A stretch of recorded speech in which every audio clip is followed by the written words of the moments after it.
Hello and welcome to episode 431 of the Mark and Me podcast. As always, I'm your host Mark. Now I'm thrilled to announce that joining me on today's episode of Mark and Me is the singer-songwriter Tom Jenkins. Now this guy is responsible for the band Straight Lines and most recently his solo project work, which goes under the name, surprisingly, as just Tom Jenkins.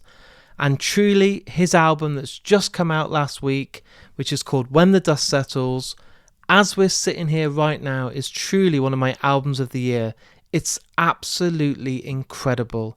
This guy should be absolutely huge, and this album hopefully will get him noticed because he's just mind-blowing.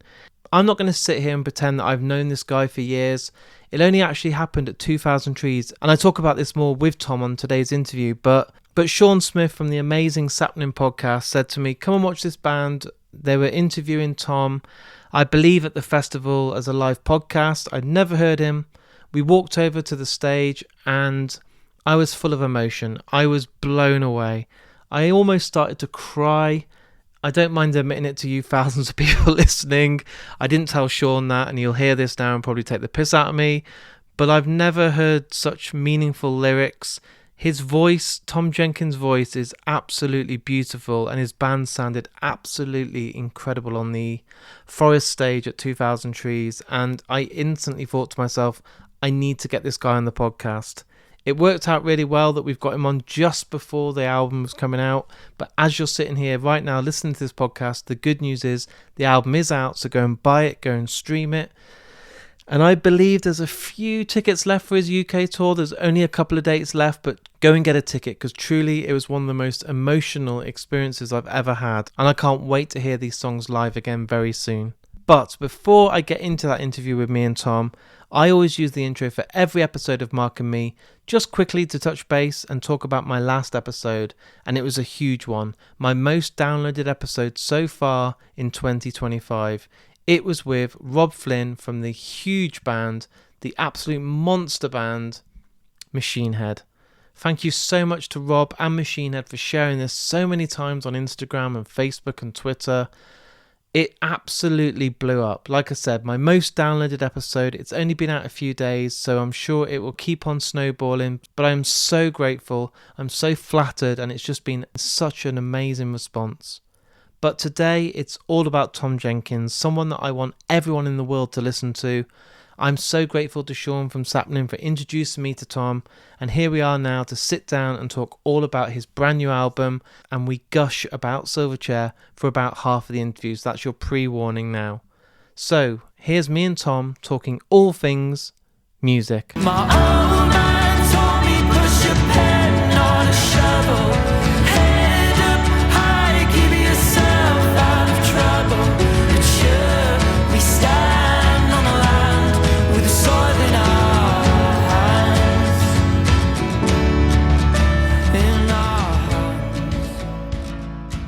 So Tom, thanks for joining me today on the Mark and Me podcast. Thank you for having me. It's a pleasure. It's nice to have a bit of human interaction after being stuck on the farm for the last month. So. Yeah, it's been about a month coming this interview, and an introduction of how I discovered you. Last year, 2000 Trees, I did a set with Frank Turner, acoustic set in the woods, in the Forest stage, and I never had heard you before, so I can't claim that I've been here for 5 or 6 years on your journey. I'm quite new to the world, but I walked over with Morgan and Sean from Sapling, and this is God's honest truth. I walked over and he said, "Oh, we've got this guest on our podcast at the weekend. Come and have a look." So I walked over. And I'm being completely honest, I felt really emotional. I just heard you singing and playing, and I was like, who the fuck is this? This is incredible. And I had a tear in my eye, and I was like, this is so emotional. Like, those lyrics are just completely standing out to me. And I had to be cool, because Sean's kind of a rock star kind of front man. And he's like, you all right, mate? And I was like, kind of pretending I had a bit of like hay fever. I was like wiping a tear from my eye, like, yeah, I'm fine. Just, trying to be cool. But my God, you absolutely blew me away with that performance. It was the perfect setting. The sound was great. And you just looked like you were having the time of your life. Yeah, well, yeah, and thank you so much for checking it out. And yeah, I suppose, yeah, there's a lot of emotional attachment to the songs, and when we do get the chance to play live, we kind of really want to, do them justice. So yeah, it was just one of those shows, really. Yeah, as you said, it's a beautiful setting, amazing festival, always a great crowd, and yeah, it was just yeah, we're playing quite a lot of new stuff off the new album that's coming out now in 2 weeks. But yeah, I'm sure Sean had a tear in his eye as well. Of I'd have course, hoped so. I'd have hoped he would have.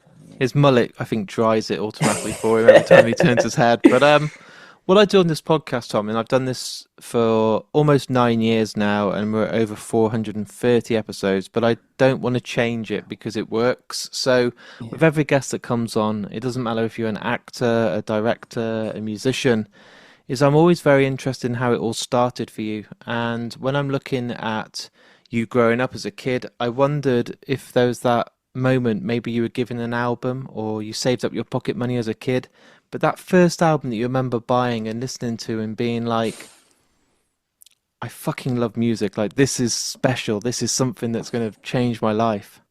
Um, it was actually yeah, it was a really odd interest. I mean, it's just funny how children have like such a they just you just like what you like, and for me it was Motown. And I mean, if you're as old as me, you'd get the TV Times, and there'd be like a list of albums on the back that you could like order. And I remember just from being from a young age, just like begging my mum to buy me the Jackson Five, like greatest hits. I don't know what it was. I just absolutely just yeah, just loved the Jackson Five for whatever reason. And I think that's where it kind of like yeah, the love of music like really started from just I don't know, like from like a musical family at all, or um my parents are not, essentially like massive music fans, but yeah, like growing up on a farm in rural Wales, it was just kind of I kind of find it funny that like yeah, I was just like really drawn to like Motown and that kind of like yeah, soulful, and mainly the Jackson Five, really. So yeah, that was my first one, and then it was probably like followed up then by like Hanson. I remember. Wow. Yeah, I really loved that. Like, I think that was another like, oh, will you buy that off the back of the TV Times? Yeah, I think you had to like sign up to some subscription, and they'd send you a CD. It was soon cancelled, I think. I My was going mum to was say, like, wasn't it one of those ones where it ended up costing you absolutely loads because sometimes yeah, they'd send you some utter absolute shite that you don't want, and you're like, I'm still paying 17.99 plus yeah, £6 postage. yeah, 100%. I mean, we're quite, quite out of the way a bit, so we wouldn't be like, oh, just pop down the local shop, CD shop or whatever, or whatever it was in Woolworths. So yeah, we, my mum, I think I got like two albums out of it before it was cancelled. But then, yeah, it kind of then progressed. I think like I don't know, from like the age of like 10, then it really just Foo Fighters, Nirvana. Amazing. Um, I think it was that first. I think I discovered the Foo Fighters before Nirvana, so it was kind of like That I must be think wild. yeah, like I mean I was really young, so it was kind of like the first Foo Fighters album with the gun on, Yeah. and then like instantly just kind of backtracking it then straight to Nirvana. So yeah, it wasn't really until like got to like comprehensive school, and yeah, that's where it just kind of all ignited. Then it was just the whole South Wales music scene just you know uprising at that moment in time. Yeah, it was great time to be around. Really discovering loads of music. So I suppose where you're located in South Wales and the music scene, I mean, we're not talking now when there's quite a lot of new venues, but back then discovering live music is probably quite tricky and you had to go out your way and really kind of keep an eye out because there wasn't, Instagram, Facebook, Twitter telling you about all these gigs. I wondered what was that kind of introduction to live music for you? Because I'm a Shropshire lad, so I got to see Green Day in Wolverhampton as one of my first gigs, but I was so young.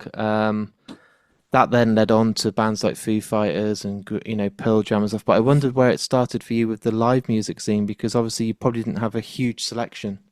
It was quite the opposite, to be honest. The When the South Wales music scene was popping off, there was just shows every night in Oh, ignore pubs. me. I Right, I ignore me sorry, completely. no. Yeah, was it It absolutely amazing? was, it was it was in pubs, rugby clubs, working men's clubs. It was just all these these venues where it would just be full of like kids in skinny jeans and like massive fringes, Yeah. nestled between all the like old, the drinkers and um, just the other punters who would be there. But yeah, I mean, there was a venue in Pontypridd called the Malsters, and Ah, okay.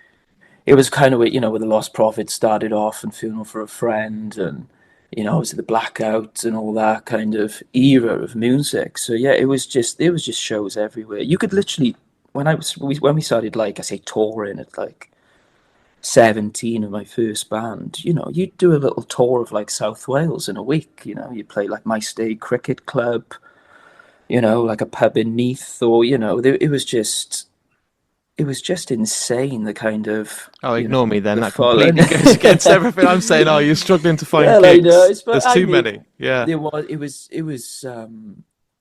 yeah, everywhere was, yeah, it was something on all the time, and it was just an incredible, time to, if you were into that music. And so many of those bands were just getting so much recognition at that time.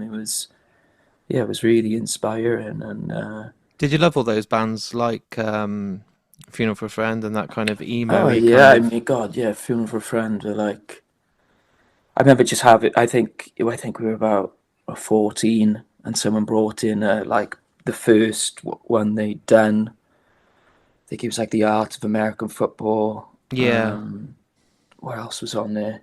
I think it might have been It like had the an early first. recording of Juno, yeah. Yeah, and it was a lot. They had a lot of screaming. There was like another screamer in the band. And yeah, it was one of those like kind of life changing moments. If you were on the school bus, where everyone's just trying to like rip a headphone off, surrounded around its like CD, portable CD player. And I think that like copy CDR really done the rounds. Like everyone was just trying to burn it off. Sorry for a Funeral for a Friend if you're Yeah. listening, but sorry, Ryan. Um, You owe Ryan about but 152 quid now. yeah, it was.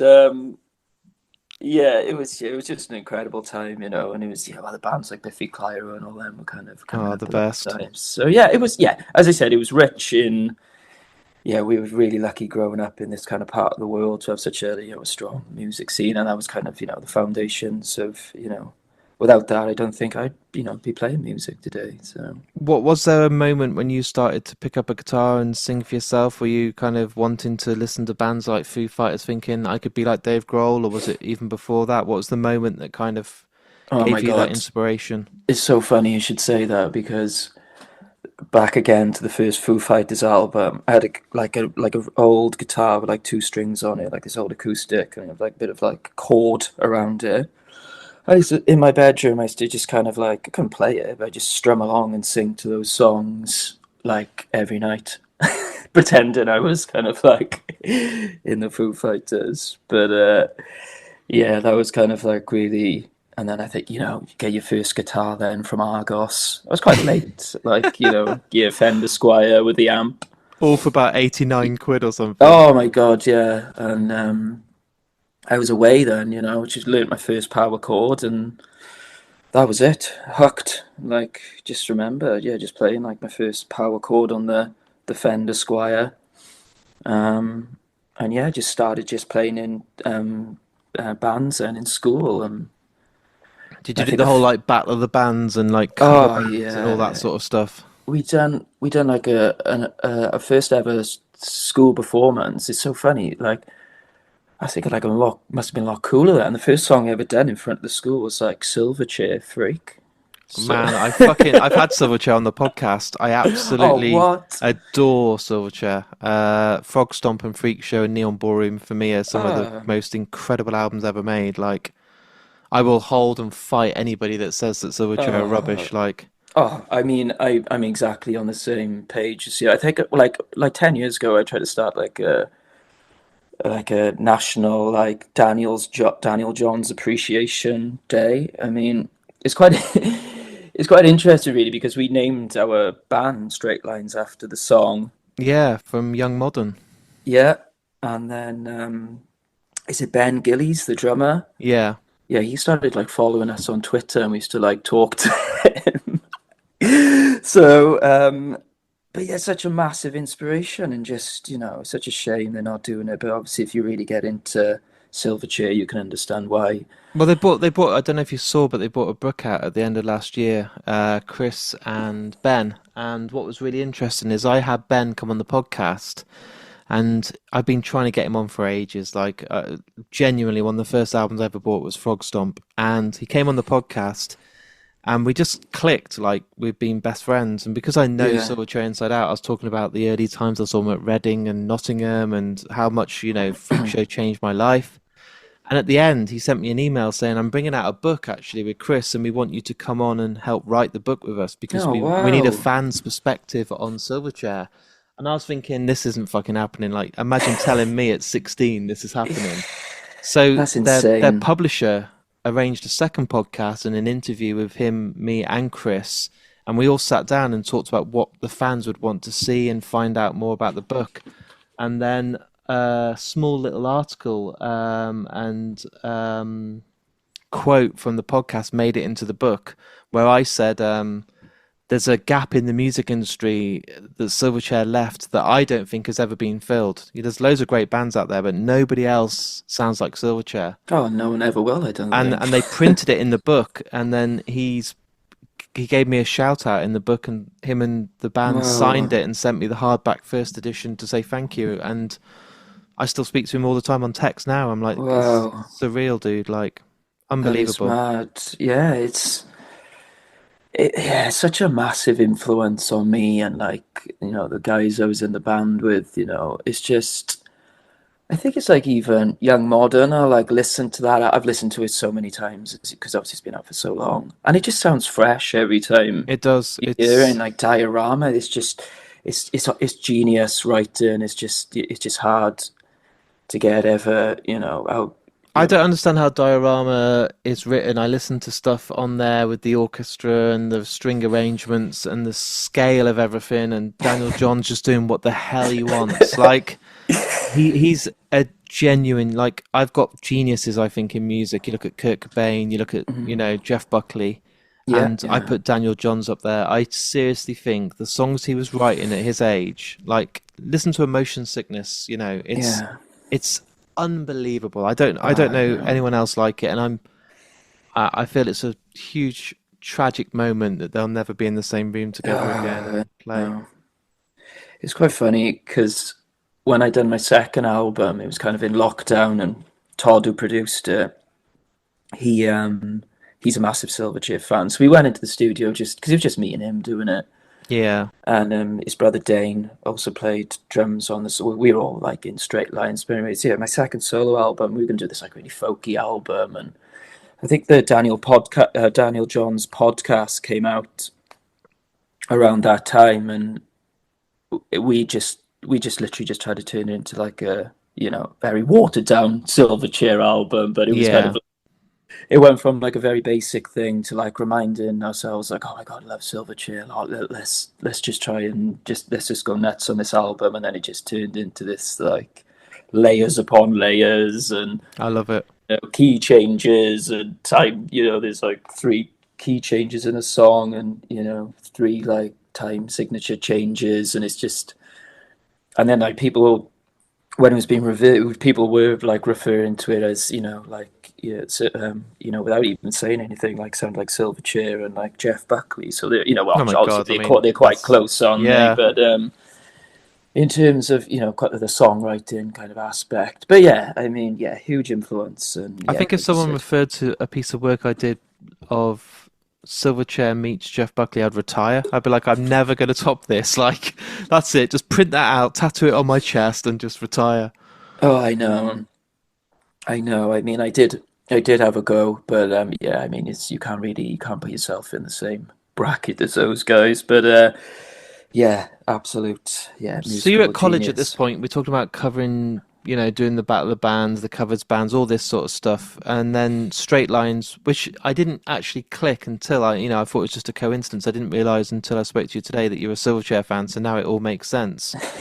Was that the first real proper band where it actually felt like it's quite serious? It isn't just a bit of fun with mates, and we're Oh writing our yeah, own songs, and it's actually, people would actually take note and be like, yeah, okay, this is something serious. it was like quite a. So we were all school friends, um, and it just, I think we'd been like we done bands like like in school and stuff, but I think it was like I think that we the boys were in uni and stuff, and like I think we were like 19 or 20. We started Straight Line, and we recorded like an album before we played a show, and it was just kind of like a really fast. Um, like we signed then to Extra Mile, like Frank Turner's And Ruben. label. Yeah, and Ruben, of Yeah. course. Yeah, massive influences on our albums as well. And yeah, it just went from just recording an album in a garage to like a month, like just straight out on the road, and it was just like tours, just non-stop touring. We thought we were going out with like In Me at that time, and we went out with Motorhead, Presidents of the USA. Oh God, Um, Presidents. oh Jesus, what a yeah, band. it was some, it was just it was a very it was a very fast, a very fast learning curve. I think because when you haven't you're young and you're not that good and you're not like used to performing live, it was kind of like to the extent of like you're playing in front of big crowds. It was kind of yeah, it was a really like fast learning curve of like okay, go out. You're young, you want to go out and have fun on tour, but also it's you also need to be pulling off like good live shows, and you don't particularly want to be wasting these opportunities. So I think it took us like a year to kind of settle in, and I think like even like in the space of a year we'd already written our second album, and yeah, it was yeah, just loads and loads of touring, and yeah, just a really great yeah, quite a fast yeah, trajectory into into the touring world then, and Did it kind yeah. of, looking back at, when you're looking at the history of the band now with hindsight and stuff, do you kind of look back and think to yourself, it's a bit of a blur because it went so quickly. Like the fact that was it Sonosphere and Download and all these Yeah, festivals you got to play, yeah, huge gigs in, and I say it with respect, quite a short space of time. Like it must have felt like fuck. This is amazing. yeah. I think yeah. Yeah, do you know what you don't really appreciate it. Like, well, I didn't really as much then. It was kind of like, as you said, it was things happened just so fast, and I never really took it myself too seriously. Or obviously, like it was amazing doing all these things, but it was such a. Now looking back, it's like such a short space of time. It was like 2009. And I think we were like pretty much done and dusted by like 2013 in terms of yeah, we'd kind of toured a lot, and and it just you just get burnt out, and there was yeah, I think by the end of it we just kind of yeah, we'd done a lot of like great things, but it was just trying to get it to that next level. And we the last album we done, or it was like an EP, then released as an album, was like Reflect and Move On, which was like a real like vast difference in sound. It was like we'd finally like grown up. It's and when you start a band young, and then you go through like 4 or 5 years, obviously everything changes. And I was like, we were like massive like At the Drive-In fans, and Led Zeppelin, and as I said, Silverchair. And we just really kind of wanted to make that kind of music and step away kind of from the the emo-y kind of Yeah. scene, and we finally done that. We wrote, wrote this, I'm still really proud of that album, Reflect and Move On, and yeah, it was just and it was just like such a strange thing because we left the label and we kind of got dropped by management, and we would like it was like our biggest headline show in Cardiff in the uni in the Solace, and then yeah, just kind of yeah, just kind of yeah, we just kind of stopped then, not out of like it was like weird at that time because we had like a fair bit of label interest. Like one point it was like Atlantic Records, the USA, like Yeah. A&R, Roadrunner, all these A&R people around it, and they would be like, we love this song. Would you be able to like do more stuff like this? And then they'd be like, oh, the other ones be like, oh, I mean, nothing. No one really, bit, but it was just kind of like a frustrating. It was like, oh well, I need to like step away from this now because it's kind of just put so much into this band and into the music, and it was such a shame because we were just such a good live band at that point, and like all the live reviews, like Kerrang and that, we'd always get like 5Ks, and everything was really firing, So yeah, it Was was a it, bit was of it, and be honest, if you don't want to discuss it, but was it your decision? Was it someone else in the band? Because it sounds like everything was going great. When you look at what was happening, Camden Rocks, 2000 Trees, yeah, some great slots, some great festivals, and then it kind of all came to a halt. And I just wondered, did you burn out? Did you just not yeah. get the kind of, did you feel like you didn't get the recognition or that golden ticket that you'd worked for? I guess yeah, and that's what I guess when you're young, you've just got this like time frame. I guess you're like, oh, if it doesn't happen by this, because like when you get hit your mid 20s, you're like, oh, I really need to get my shit sorted out. Yeah, and obviously You're when you, scaring me now, Tom, because yeah, I'm in like my early oh, 40s no, and I'm still not sorted my no, shit no, out. no, I don't mean it. I don't know. You know what I mean? It's kind of like, um, it's just you kind of panic, Yeah, of um, course. and it was just one of those things. It was like I think the guitarist left first. I think he wanted, because when you're on the roads and you don't earn a lot of money and you don't really live Yeah. much, you don't really live a life much outside of that kind of bubble. You don't really go on holidays because you can't afford to, and you can't, everything's like you're so zoned in and locked in on making this work, and um, I mean, it's such a like a really it's a great thing to be a part of and have like spend your youth like focused on something and making a lot of great memories. But I just think it just comes to a point, and it was just like for me, I just I wanted to like pursue my career in sheep shearing, and I just remember just looking in my inbox one day, and it was just like it was that email off Atlantic Records, and under it was like my immigration, my visa applications then for New Zealand, and I was like, oh well, if It's this one or the other, rec, innit? yeah, and it didn't come to anything. The record deal, obviously, because I think life would be a lot different. But yeah, 2014, it was just like done the tour, the Reflect played like our biggest headline show, and then I was off on a plane to New Zealand. Yeah, I had a job out there, and I was off to. Yeah, I just kind of like fell out of love with music. It was just a really.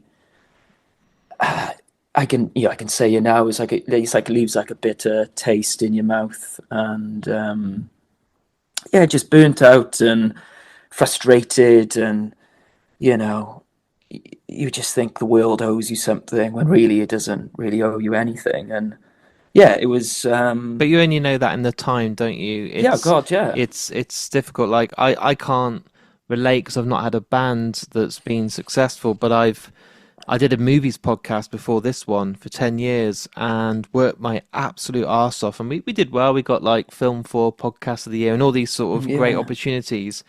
But when I left and I was like, I'm done now. I'm being serious, Tom. I never wanted to watch another film ever again. Mm. I was sick of it. I was so burnt out. And people are Yeah. like, it felt like work. It got to the point where I was like, oh, I've got to go and watch another film now and talk about it and review it, and I'm sick of it, Yeah, and I kind of resented it. So yeah, 100%. people are like, oh, you watched 300 films a year, and I was like, I haven't watched one this year because I'm just sick of it. I'm like, it does leave a bad taste in your mouth, and I just wanted nothing Yeah, to do with it for a long time.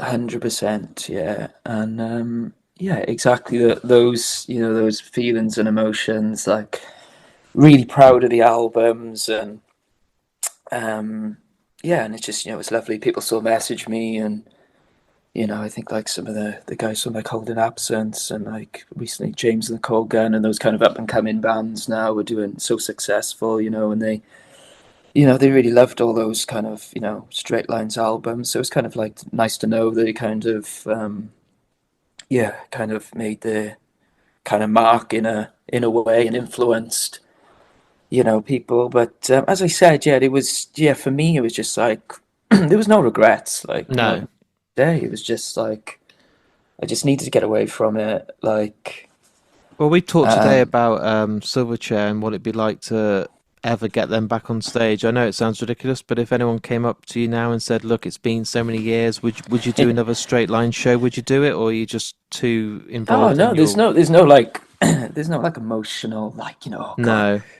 I'd love to do it, but the guys are they're touring like flat out with their dad Phil Campbell and the Bastard Sons. Yeah. I'm doing my thing, which I've put a lot of I've released like 4 albums in 5 years with the solo stuff, and we're all really good friends. And like Todd, who was in the band, he's like produced like 3 of my albums, I think. Three? Is this the third? Yeah, third. Yeah. Sorry. And yeah, he's been, so we're all very close, and we're all very, we could get in a practice room tomorrow. Yeah, I just think, there's no like drama around it at all. It's like, oh, we can't do this because provoke these emotions. But it's just time, and I think we'd Maybe all maybe love to that do chapter's it. done. Maybe that chapter just needs Yeah, to be closed, and just you've all got your own separate new chapters now. yeah, and it's we're all still really proud of it, but it's like we don't really talk about it. No.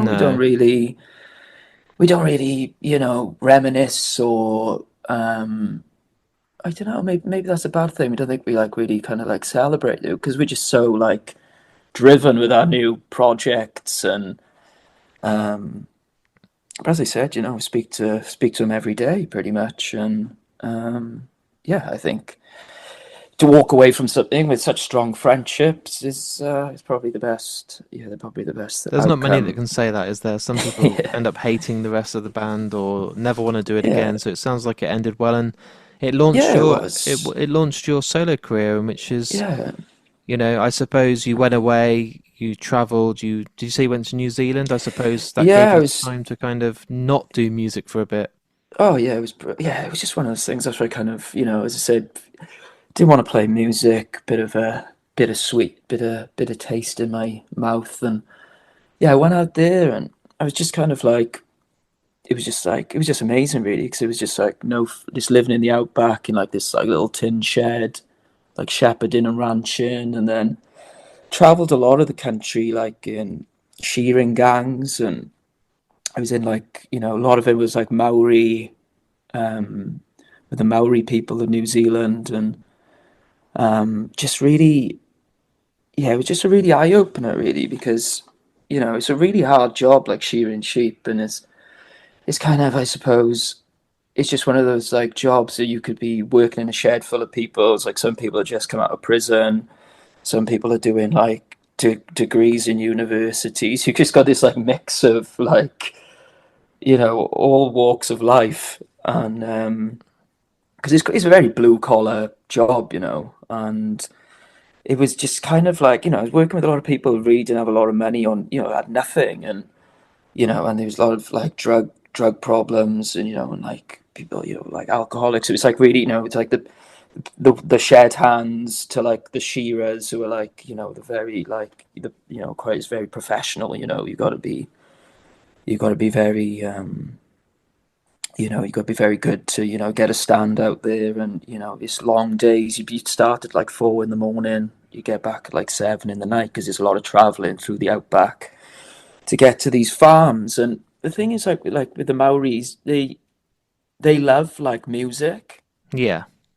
so there'd be this massive like boom box they'd carry around, and it'd be like 7 because you start 7 in the morning, like bang on, and it'd just be absolutely thumping with music, 2 hours straight, and then you just like have a half an hour break, another 2 hours, music blasting, and it was just like I really got into like reggae music because like I think interesting fact that New Zealand's got like the like second biggest market for reggae I music. can't believe that. That's insane. So I mean they smoke a lot of weed out there. Yeah.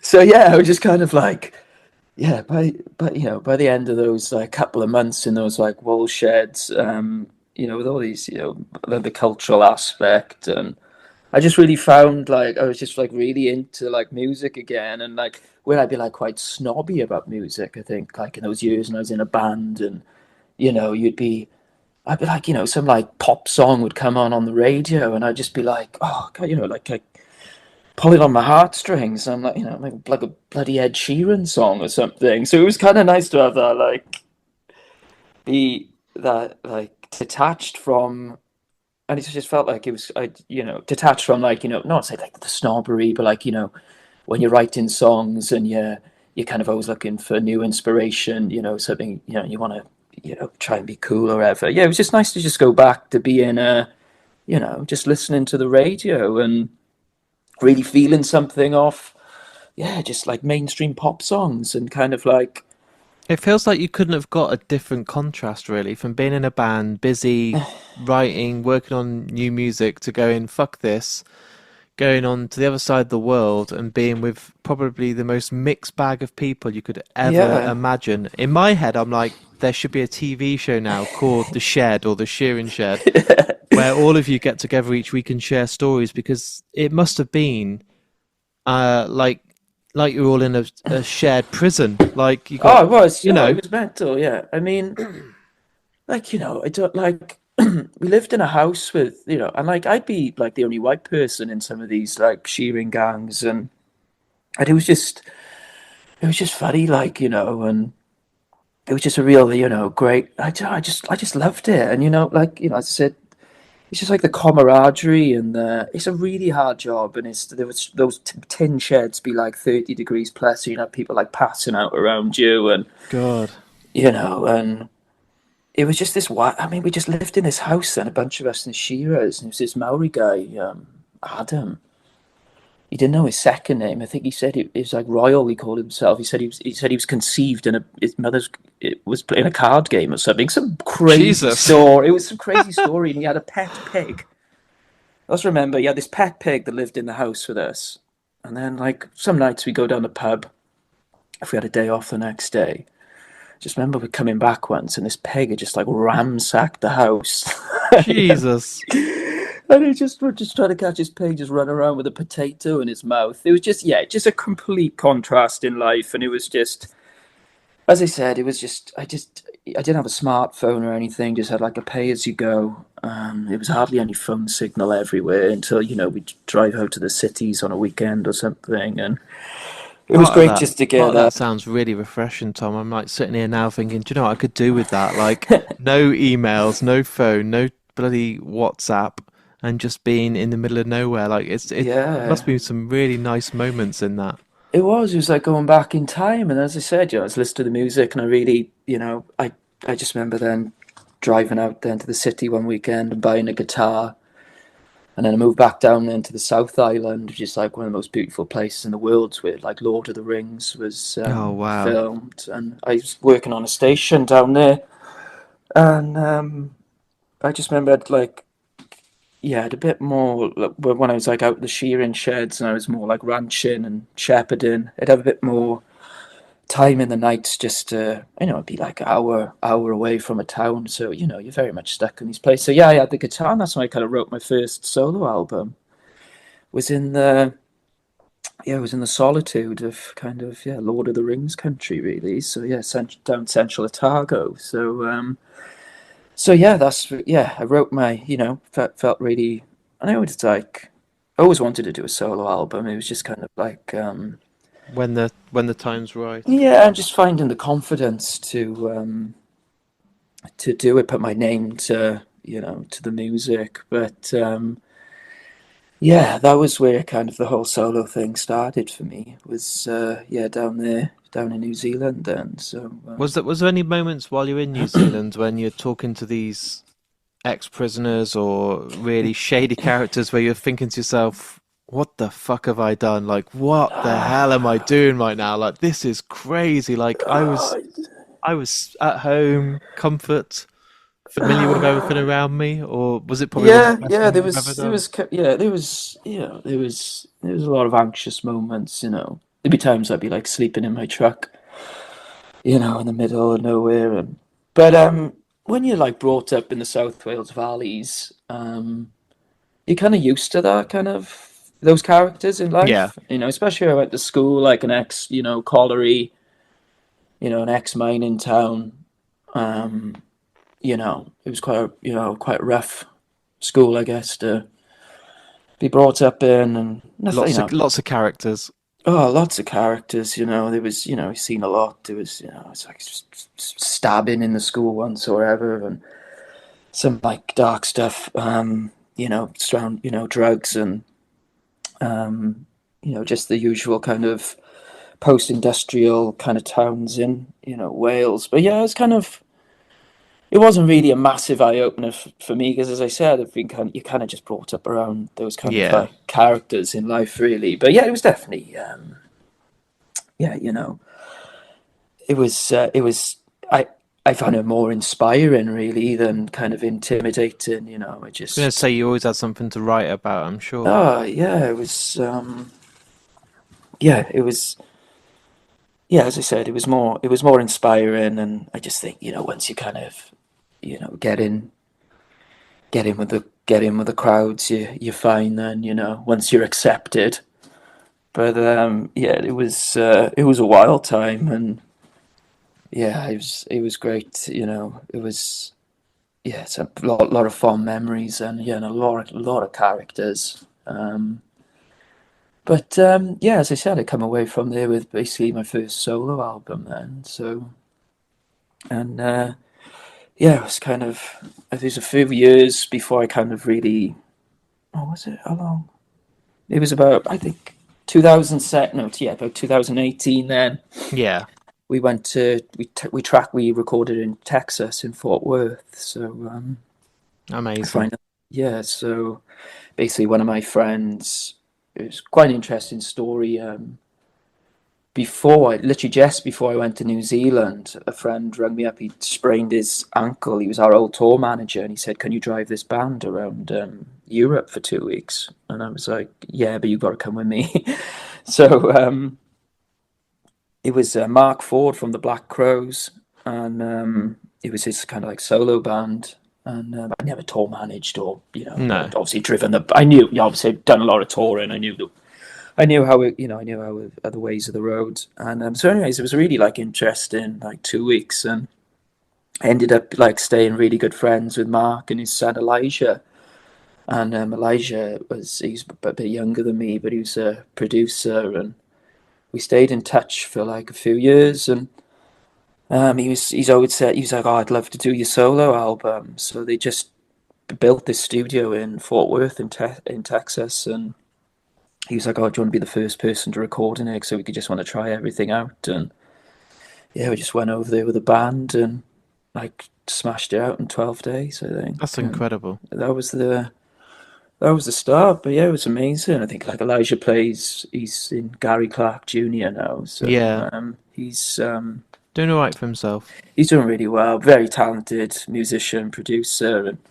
obviously his father's was American legend and a world class guitarist, really. So yeah, that was kind of like really the start, and I just say it's just kind of interesting how all these roads just come together, and yeah, and friendships are made, and that's probably the most beautiful part about this kind of whole solo journey has been the friendships, yeah, made along the way, and how it's all just kind of, yeah, come together, and yeah, make great way to make music, I think. So Does your mentality change from straight lines because you felt that kind of sense of not achieving what you deserved? And that's with full respect, like didn't quite get the icing on the cake, and no, there was bits yeah, that you didn't get. So did you go into, right, I'm Tom Jenkins, I'm going to do my thing?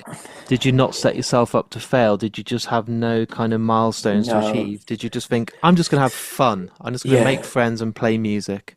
It was exactly what you just said. Yeah, I generally felt, I know it might sound a bit, I generally felt there was straight lines deserved more. That's just my opinion. But whoever is gone. But yeah, with the solo album, it was like we.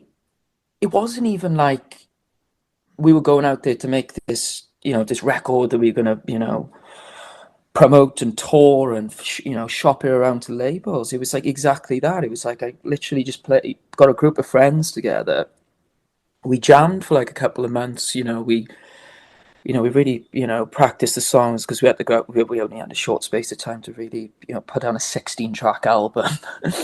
So yeah, I literally said to myself, I'm just going to do this album. I just want it pressed onto like 100 vinyls. I'm going to play 5 shows, and that's going to be it. Um, and that was like I told everyone, like, didn't send it to a label, didn't send it. We went out, said we went out to Texas. We had an amazing time, such a great atmosphere recording the whole thing. We just laughed and had fun, and there was no there was no expectations. It really comes out on the record. You can kind of like really, you can hear that it's just like a bunch of people having fun in a live room, and yeah, amazing time. As I said, yeah, we finished the album.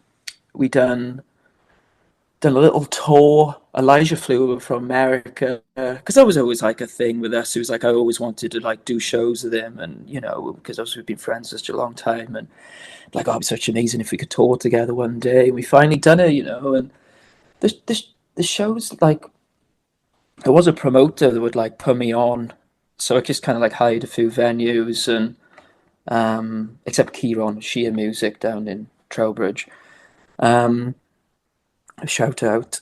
But yeah, it was like, right, got the album, we can sell a few CDs, sell a few vinyls, do these 5 shows, and then yeah, just shut up shop really. So and it was literally the day that the tour, it was like a 6-day tour, whatever it was. The day after, my phone literally just goes off, and it's like it's an email off Ryan Bingham's agent, which is like Ryan Bingham's massive country artist, singer songwriter, won Grammys, Oscars. Huge, yeah.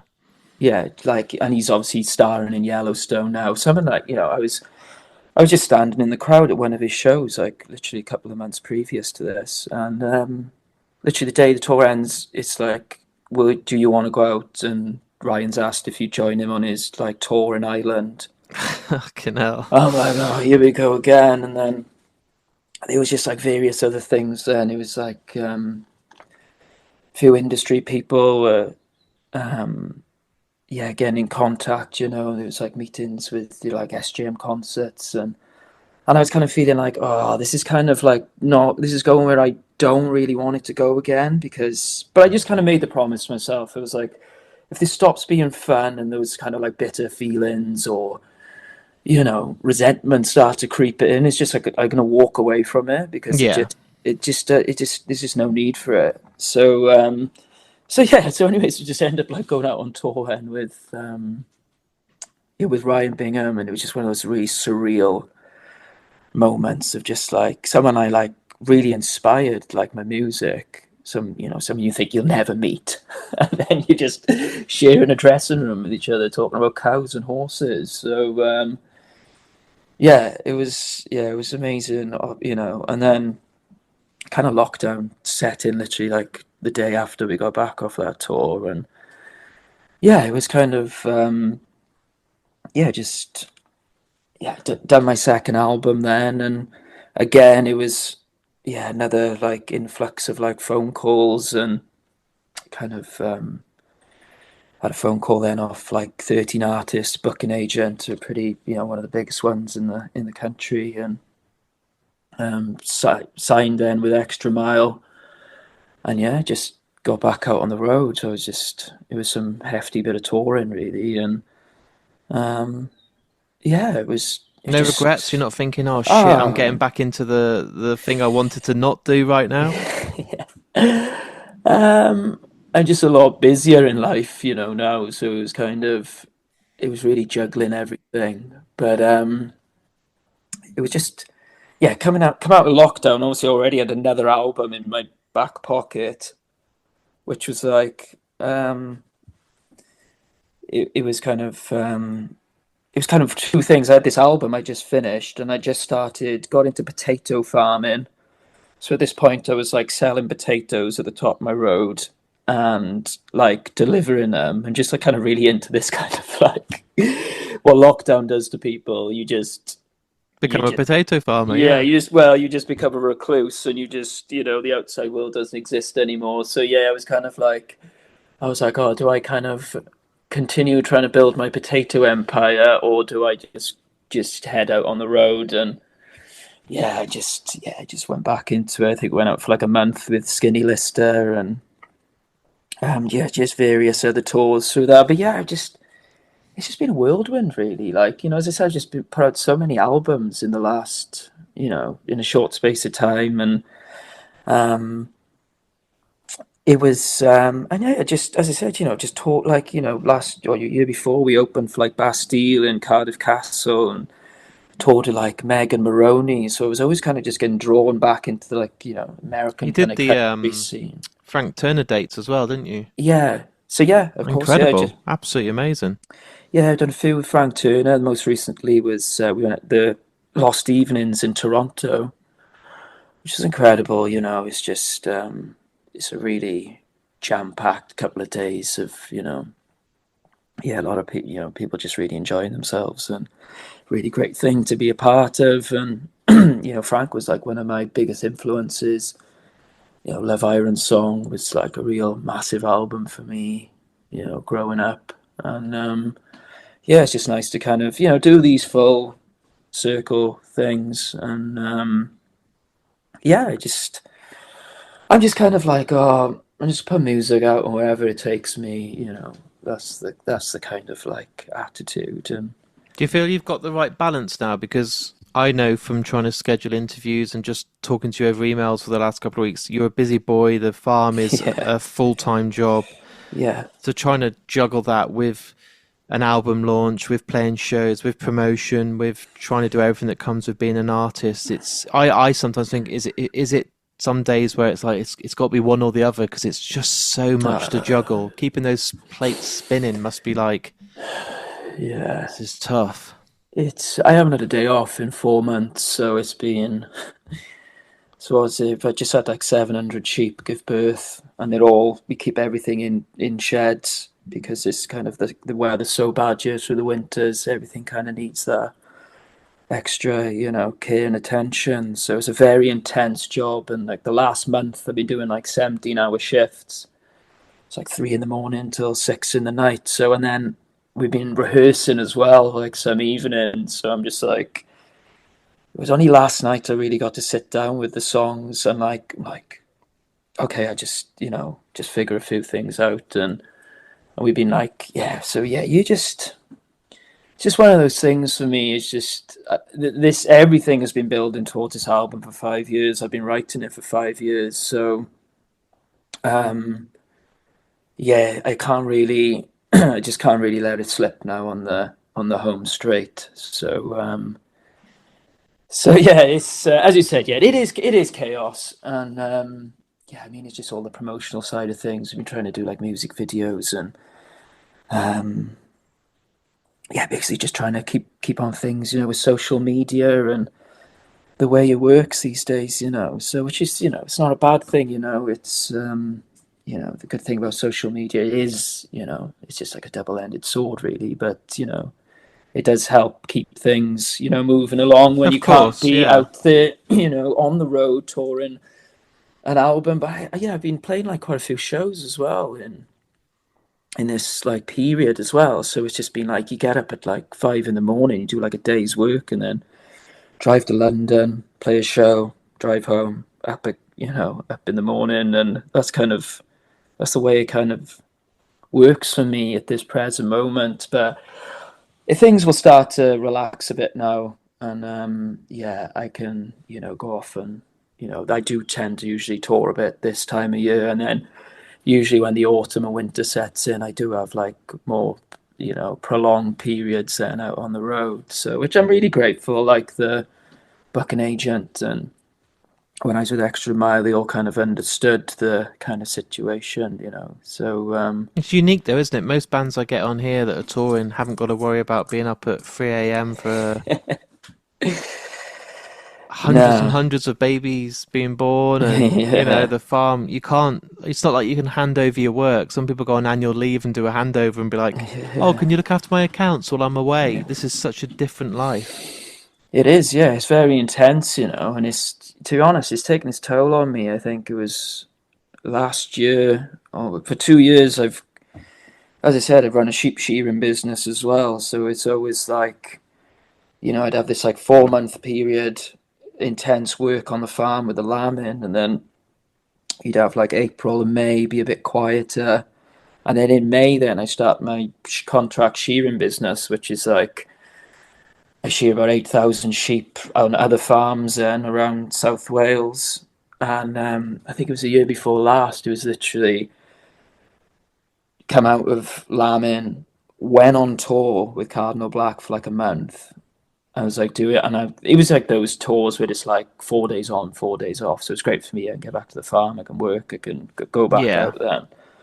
And then the shearing season started, and then just one day just collapsed with exhaustion, just completely just gone. It just all, It doesn't surprise me if I'm honest. When you talk about it, I'm like, that sounds exhausting. mm, it was a real eye opener. We had a few festivals then that we had, yeah, and then so we were opening. One of the big ones then was opening for Bastille in Cardiff Castle.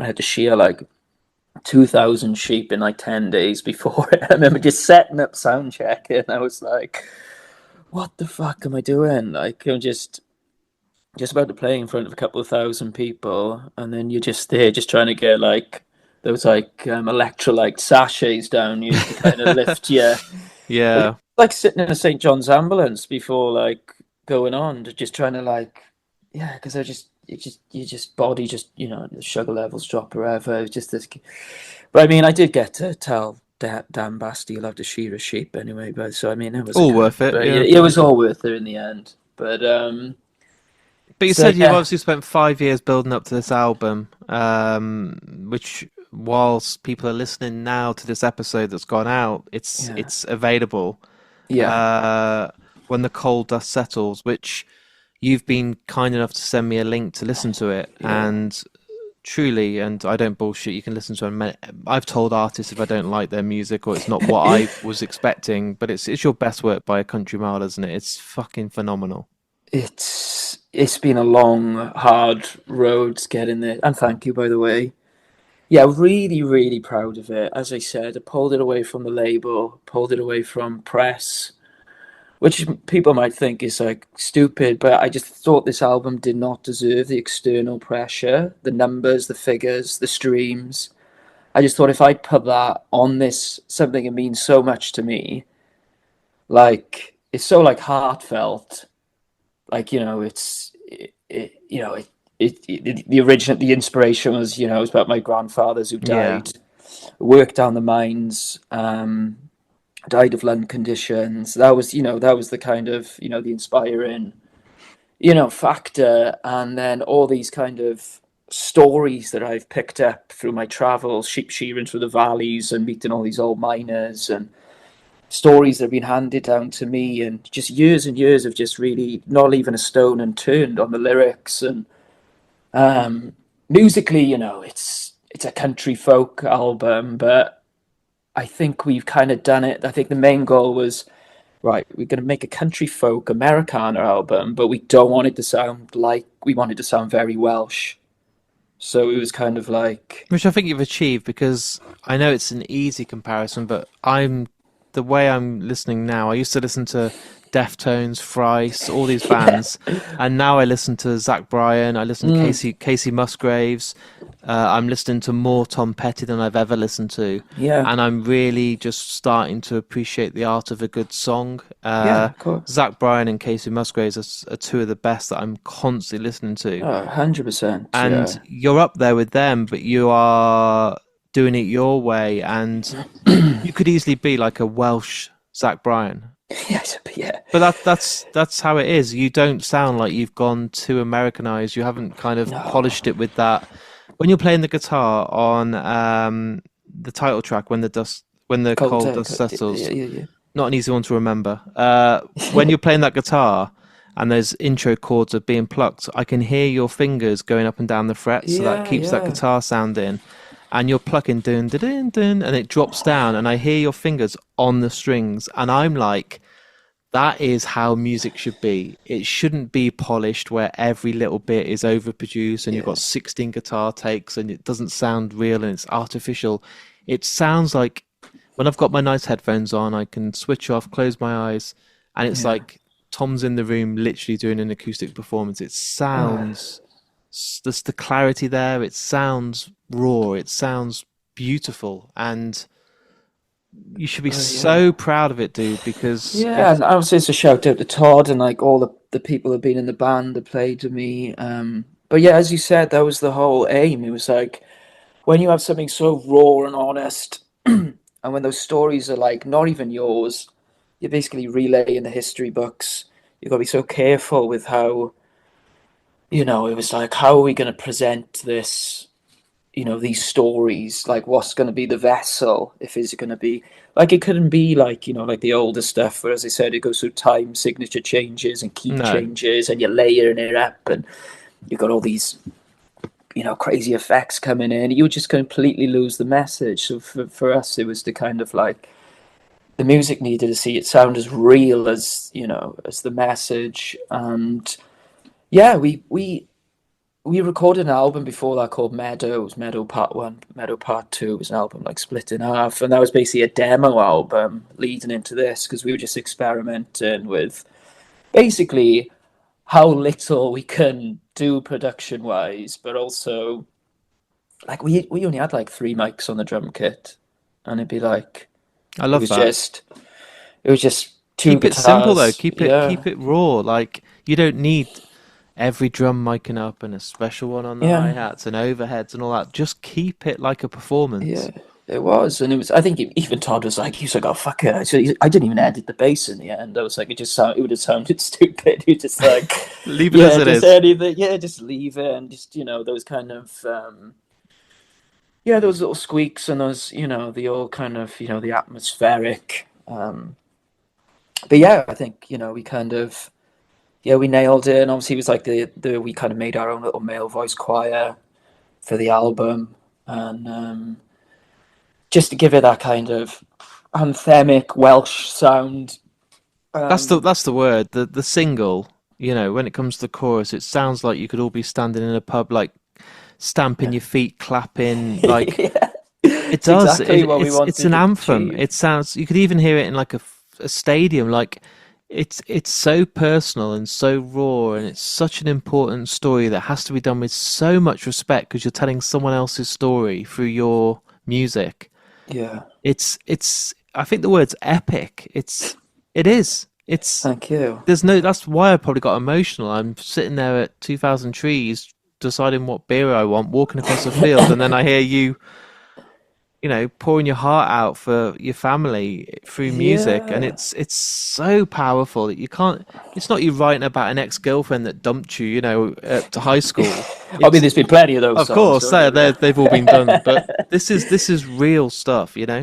It is. It's very real. It was very hard to write. I don't think, it was kind of like, when you're writing it, you kind of like fill up with emotion. I'm kind of dreading the shows, to be honest, because especially the hometown one. Sold out like the biggest venue in in the valleys down here, and um, yeah, it's gonna be. I think it's just when people are gonna start singing it back, because I know it's just gonna mean a lot to a lot of people, especially in this part of the world. But also, it transcends into.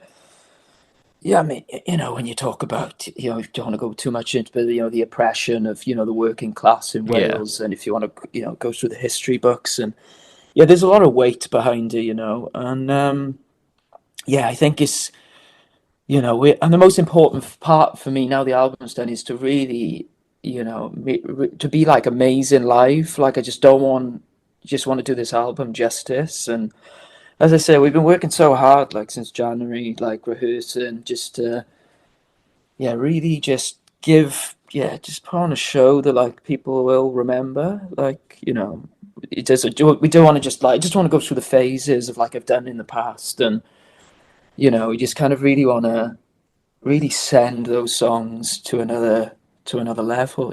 So it's we've Are already the changed. yeah, Sorry, are the listeners out there, because while they're listening to this, there's London, Bridgend, Trowbridge, and I think the Jen, yeah, Pontypridd then Pontypridd's is sold out, isn't it? yeah, Yeah. it's the album launch. Are you Yeah. gonna try and get a few more places? Because I see the comments, people are like, "Come to the Midlands, come to here, come to there." Like, Yeah, it's hard, isn't it, to keep everyone happy? it's really nothing. Like, trust me, I'd go out on the road for like a month if I could. But at this moment in time, it's like for me with this album, I'm not really. It's not really like a massive build up like you get with like the majority of albums. Number one, I'm not chasing a chart position. No. Number two, the whole faith is just when people. The work will begin when the album comes out. I think I'm only putting two singles out because I don't want to spoil the. It's an album that needs to Good. be Yeah. listened to as an album. It's not like a couple of singles and a couple of filler songs. It's like it's a whole. I mean, it's It's a not very journey, long. isn't it? It's a journey Yeah, through you have to take from track one to the end. yeah, exactly. So I don't want to kind of like I'm not really too bothered about the traditional methods of really hammering this album. Um, I've been lucky with a few videos that like really took off on TikTok, and not like viral, but of like But done well, picked, which is good. yeah, and helped sell the shows and picked up a couple of thousand followers in a week, which is it's just pretty awesome for me. And where like I'd be kind of like turning my nose up at TikTok like a year ago, but I'm like, oh no, TikTok's amazing, and so yeah, it's basically, and it's nice the things have kind of crept out in through their own natural course, and not me doing like a dance or something. Do you know what I Of mean? course. It's not, yeah. I'm not to wear Or any fancy dress yet or anything. yeah, so no like marketing gimmicks. It's everything's just done like naturally, and I'm asking selfish reasons. I'm like, oh, I don't know if I can do any of these dates, and they're all quite far. So I'm like, is there any time that you're going to be anywhere nearby? Like, are we going to see later on when things have hopefully, quieted down that you can just get out here and play? I yeah, don't know, you know. I really do hope that as I said, it's also like the risk factor. Someone my level, like you book too many shows, and it's the chance they don't sell well, and Yeah, it's there's a lot of costs. And number one, I'm taking a band out, so it's just those four shows alone. It's going to be a lot of cost my end, to pay the band and to transport us around, and so yeah, it's all really the kind of weighing everything out as life on the road is these days. There's not a lot of money to be made, in the best of no. times. So yeah, it's kind of like just a little introduction of these shows. Obviously, the hometown show is the biggest one, and it's yeah, it's just kind of like just okay. Hopefully, this album will kind of spread its wings in the natural. Hopefully, the natural course. Hopefully, the songs will find their way, and yeah, maybe we can go out and we'll be in a better position, a more like financially better situation to do like a proper tour, and people come out, and because like it is going to be a great show. Like I'm not. it's going to be, there's going to be a lot of tears in the room. Yeah. It's going to be a lot, like, but we're going to play a couple of old songs then towards the end just to kind of like lift the spirits. But yeah, as I say, it's a very heavy album with the subjects. Yeah, I can't wait to play it, and but yeah, it's really important for me to be good live, and it's always been the same since Straight Lines. It was such a massive part of the music for us was just really delivering something in the live aspect. I So think it's refreshing that you haven't got this pressure of, well, you need to be on every radio show, you need to be making sure that you're doing 40 dates, you're doing all the in-stores, you're doing this. You can basically say, I'll do what I need to do. It's a very personal album for me. It's been a long time coming, and when the time's right, the music will be out there for people, and then I haven't got to worry about, yeah, sacrificing my farm, my family, my loved ones, getting the right balance so you're not away from home. I mean, you probably never see your partner or family much anyway if you're yeah, working this no, many you're right. hours. No, yeah, it's true, but It's refreshing, yeah, there's no pressure. You're not like, oh, I need to yeah. get 10,000 likes on a video and all this, it's It's yeah. I mean, like, I didn't even do a music video for the last single. Obviously, mainly because I didn't have time. But yeah, as I said, it's just very much in that. The what is how do I explain it? Like, the pride and the everything's been done. The achievements have been done. In that yeah, record itself. So anything that happens after that it's a will just be bonus, a isn't it? yeah, Yeah. it will be a bonus, and it's pretty much been the same outcome since the first album. And fortunately, I'm just at the end of the day, I'm just blessed that I get to write music with my friends and perform with my friends and record and just have a really great time with no like external pressures, and it is That's the what it is. dream, I think. I think some people chase the wrong dream and want to be selling out Wembley in a week, and it's like, well, you're not going to do that. Yeah, There's different ways, and I think the way you've achieved and the way you've kind of hit your milestones for this cycle and part of your life is letting yourself do the album and making sure it's the best version you can do, and the storytelling and the songs and the music speaks for itself. yeah, it's exactly that.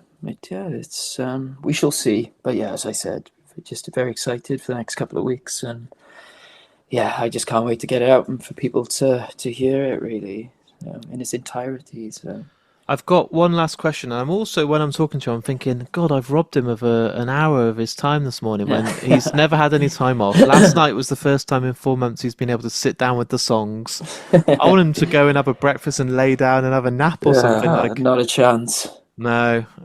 What I do, Tom, on every episode of Mark and Me, I always end with asking the artist that's been on to choose a song that means a lot to them. Now, the reason I ask this question is once I've edited our interview and everything for the world to listen to today, every single person, so we talked about Anthony Hopkins, we talked about previous guests that have been on, have all got to choose a song that's played at the very end. So as the podcast is finished, a song will be played, and it can be any artist, any band, any piece of music. I am putting you on the spot.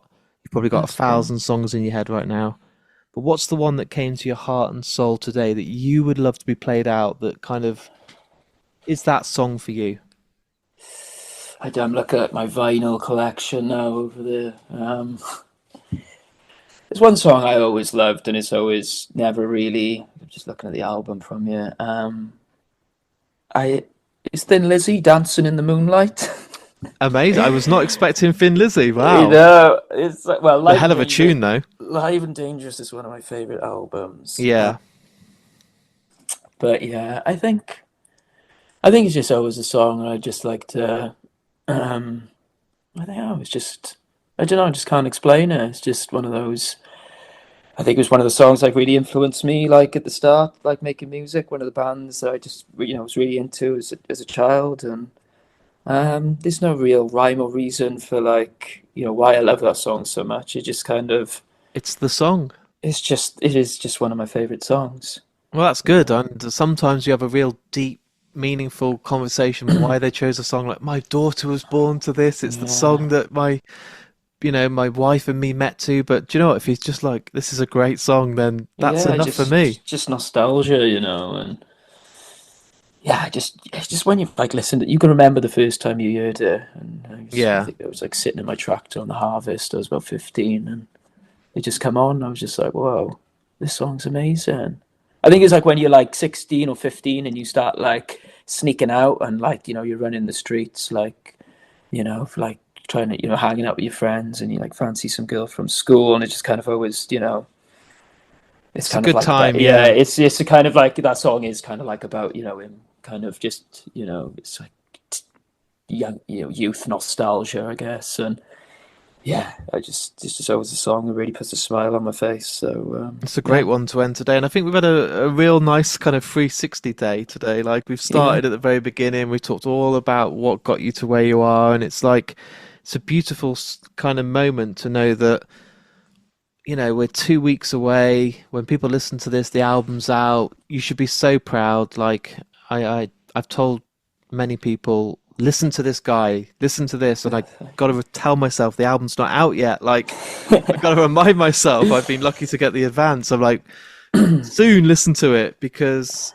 I think you've done a really good thing where you haven't given too many singles out, and there's yeah, bands I love, absolutely adore, but Sleep Token, such a great way of doing music. But by the time the album's out, you've only got 3 songs you've not heard because they've released yeah, 7 singles. And I'm like, yeah, I think there's a lost art now in an album. And we talked today about Silverchair. We talked earlier about those first albums we remember buying as kids, yeah. and they were an album. They were put Oh yeah, the track listings were done in a certain order, and I think some artists have lost that kind of magic. And to hear it with your new album is what it's all about, and it should be kept and sacred and given at the right time. And the fact it's going to be out on vinyl, I think you're doing 100 copies, is that right? yeah. There's a actual order 200, but yeah, there's Lovely.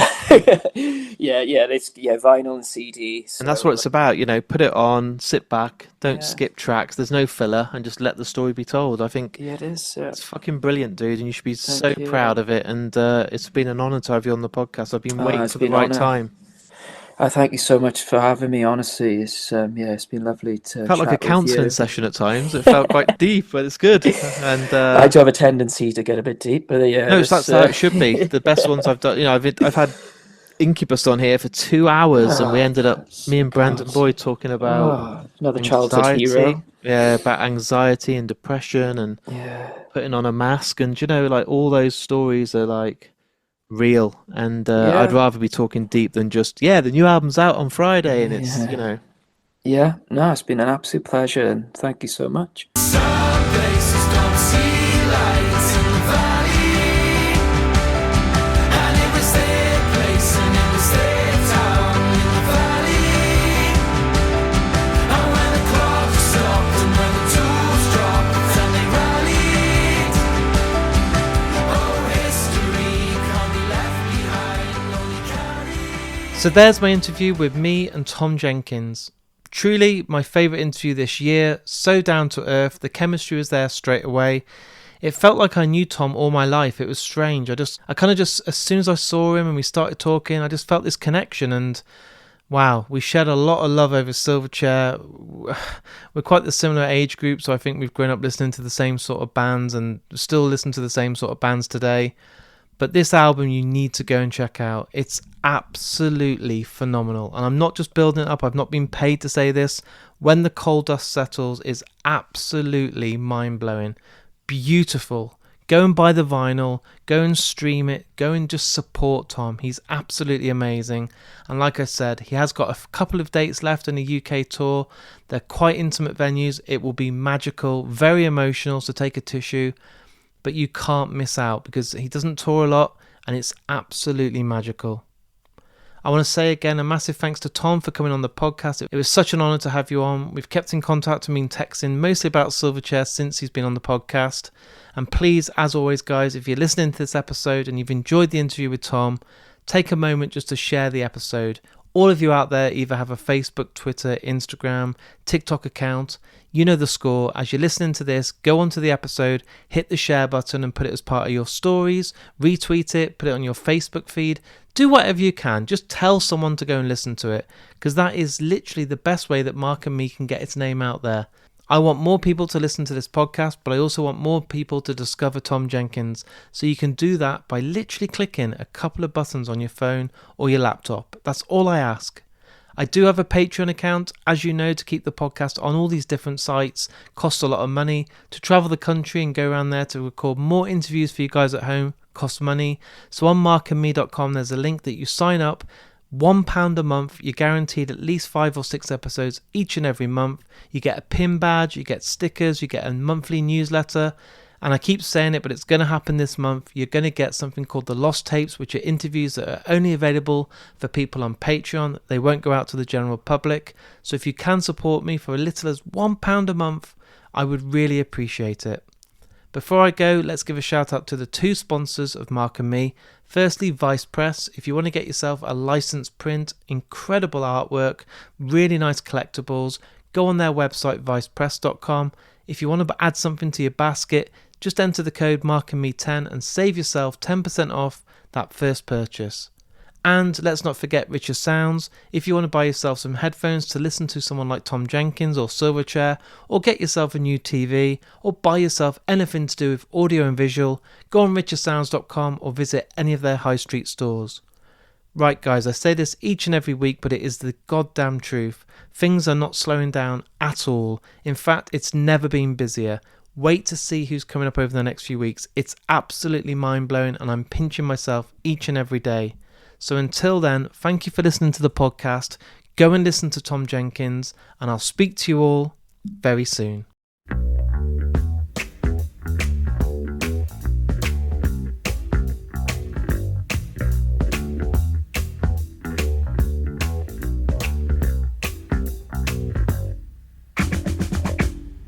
When I passed you in the doorway, well, you took me with a glance. I should have took that last bus home, but I asked you for a dance. Now we go steady to the pictures. I always get chocolate stains on my pants. And my father, he's going crazy. He says I'm living in a trance, but I'm dancing in the moonlight. It's caught me in its spotlight. It's alright. Dancing in the moonlight on this long hot summer night. It's 3 o'clock in the morning and I'm on the streets again. I disobeyed another warning. I should have been in by 10. Now I won't get out until Sunday. I'll have to say I stayed with friends. Oh, but it's a habit worth forming if it means to justify the ends. Dancing in the moonlight, it's caught me in its spotlight. It's alright. Dancing in the moonlight on this long hot summer night.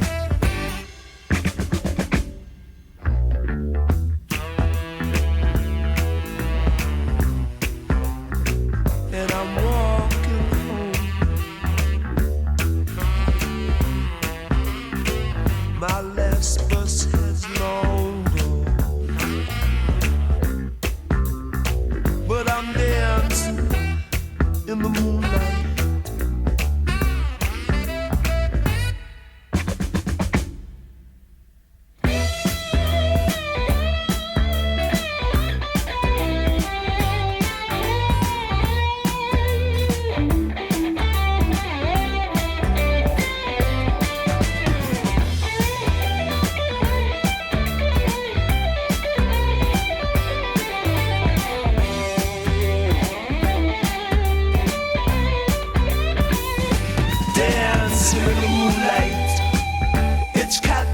Spotlight.